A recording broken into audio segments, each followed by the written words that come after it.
Jacob prepared a delicious stew or a delicious food. Then Esau came home and Esau was very hungry.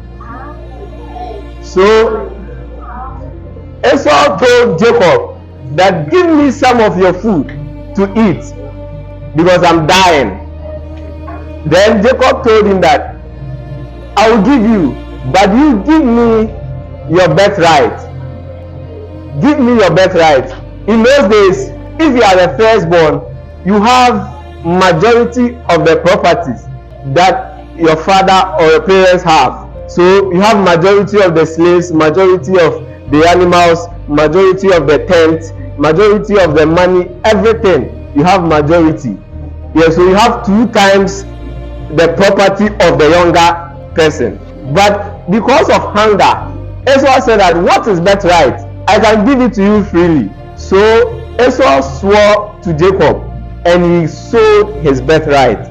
Now, I saw something in the Bible yesterday night and I was thinking about it. When you read Hebrews chapter 12 verse 16, Hebrews chapter 12 verse 16, the Bible says that lest there be any fornicator or profane person as Esau, who for one morsel of meal sold his birthright. So for one morsel of meal, when you talk about morsel, this is morsel.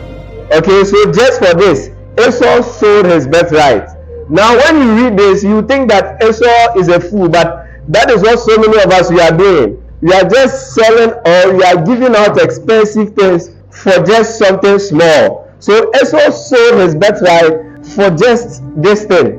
You see, but what made me think about this verse is that Esau wasn't a fornicator. Esau wasn't a profane person. I am hungry. If you are hungry, are you a fornicator? If you are profane, are you a fornicator? But the Bible says that lest there be any fornicator or profane person like Esau, who for one morsel of meat sold his birthright. One morsel of meat. Now the Bible says that you are a fornicator. Do you know why? Because anyone who cannot control his belly, you cannot control your body.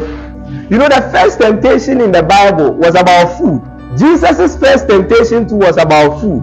So when you read Philippians, so I was doing some research and I saw another text, Philippians 3:19. When you read Philippians 3:19, the Bible says that whose end is destruction, whose God is their belly. So some of you, your God is your belly. Now it says that and whose glory is in their shame, who mind earthly things. So your God can be your belly. Some of you, because of what you eat, so you can do anything. You can lie because of what you eat.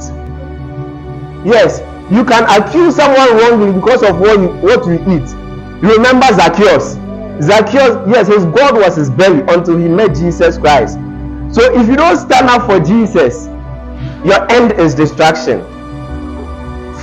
It says that he was a fornicator and a profane person. You know, in the end time, the Bible says that there will be so many troubles and things are becoming expensive because we are in the realm where the figure sitting on the horse, on the black horse, was holding a pair of balances. And it says that a wheat for a penny. That means that a penny was a day's wage. So if you want to buy wheat, you use a day's wage. If the government says that the day's wage is about 40 cedis, you use 40 cedis to just buy the wheat. Now what will you use to prepare that wheat? Or what will you add to it to make it delicious? That means that things are becoming very, very difficult. So people's God has become their belly and they boast over earthly things. That would be and some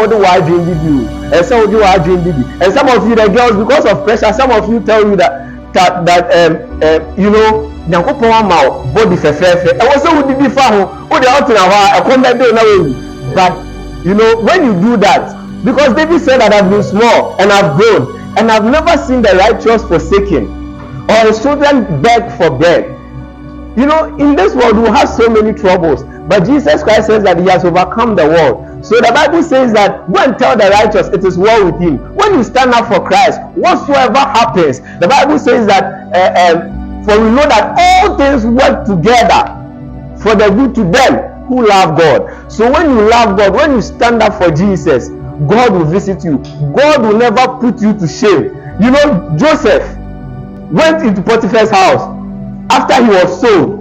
So first trouble, he went to Potiphar's house. Second trouble, now Potiphar's wife came to seduce him, and Joseph became angry. Joseph didn't say, oh please madam, don't do that, madam, don't. Joseph became angry. He says that, why will I do this wicked thing and I will offend God? Now because of that statement that Joseph made, that statement 14 years in prison. But we never read in the Bible that Joseph regretted, Joseph became sad, Joseph, no. But I know that some of you in a prison, maybe first year you say that, I did like by this time I'll be the boss over all the slaves, like Mekasa, because madam nada. But Joseph stood for Jesus.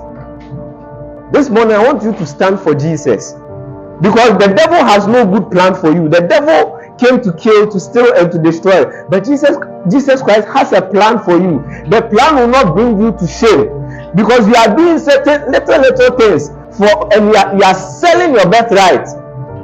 Because the Bible says that there will be no sin left unpunished. So whatever you do, the Bible also says that as long as the earth remains, seed time and harvest. You say seed time, see there is a time, but the harvest you do not add any time. Because God is not mocked. Whatsoever a man sows, whatever you are doing today, you reap it. Whatever you are doing today, if you are disobeying your parents, it's a seed that one day you to your children will disobey you. You see the system, that is how the system is made. Seed time and harvest. Whatever you are sowing right now, you reap it. You are stealing. There is an end to it. The Bible says surely there is an end. So if the end will be glorious, unless you stand for Jesus, unless you stand, you are bound to a lot of things, certain things that there are so many examples I don't want to give, because you are feeling some way, and I want to feel the opposite sex. I want to do something for your birthright. You are selling just 10 seconds or 15 seconds of feelings for your birthright. For your birthright. Even Shadrach, Meshach, and Abednego, they were told to bow. He says that they said that King, you will not be careful to answer you. They got angry because God richly bless you. For more innovative and spirit-filled contents like these, kindly follow and subscribe to our various channels on YouTube, Facebook and Instagram, Commissioners for Christ, on Twitter at Commissioners F1, and on Telegram, Commissioners Official. Commissioners for Christ, taking today's Christianity to the next level.